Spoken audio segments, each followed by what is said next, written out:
there, welcome to the Deadly Analysis Podcast.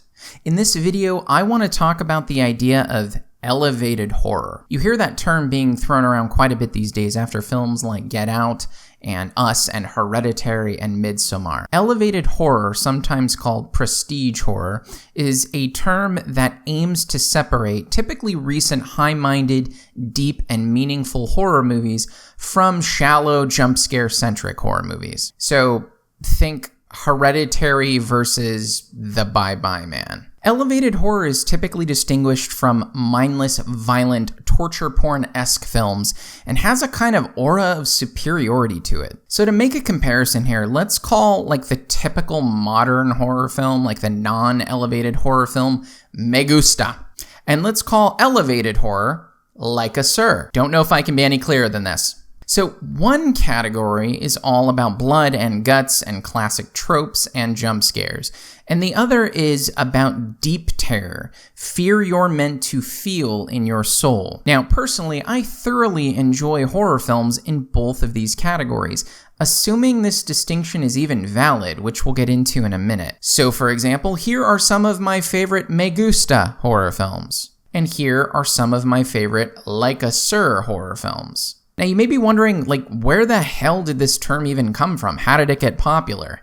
Well, from what I can tell, and I posted in the description of this video a link that talks about this, the term elevated horror sort of found legitimacy in the modern horror lexicon at around the 2015 Sundance Film Festival when Robert Eggers debuted his fantastic film, The Witch. Many have argued that it was that specific film that cemented the term into the modern horror zeitgeist by instigating a resurgence of high-minded and yet viscerally and psychologically terrifying films. So because of that, most of the elevated horror films that you'll hear discussed are post-2015. Although I guess it's also fair to take the concept and maybe apply it to horror films of the past, who knows? Now, in my experience, most horror fans typically hate the term elevated horror because it assumes that the genre itself needs elevating. Elevated horror assumes that there's a need to elevate, and many fans simply disagree with that. They say just call horror horror. And the people that use this term, elevated horror, so goes the argument,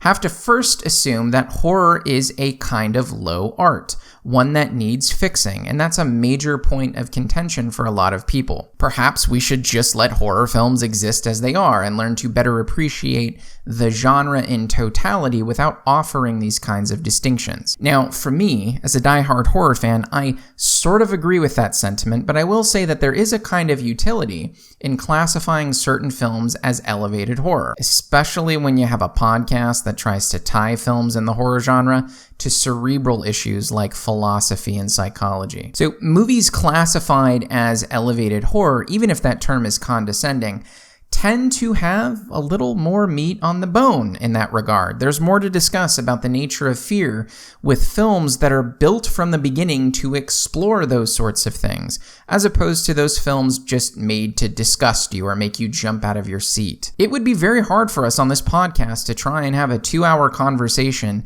on fear and philosophy with, let's say, Annabelle Comes Home or The Curse of La Llorona. Now, that doesn't necessarily mean those are bad films. It just means that they're built to scare people in a different way. And for us on this podcast, I think we get way more out of films like The Witch or Midsommar than none.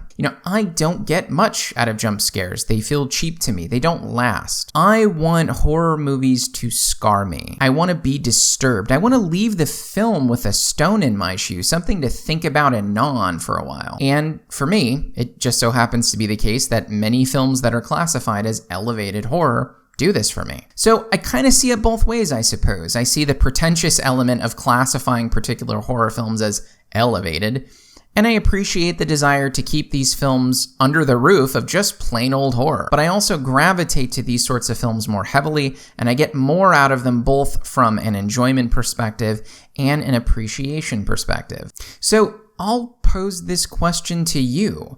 Do you find the idea of elevated horror legitimate? Is it a worthwhile concept in your mind? And if so, what are some of your favorite elevated horror films?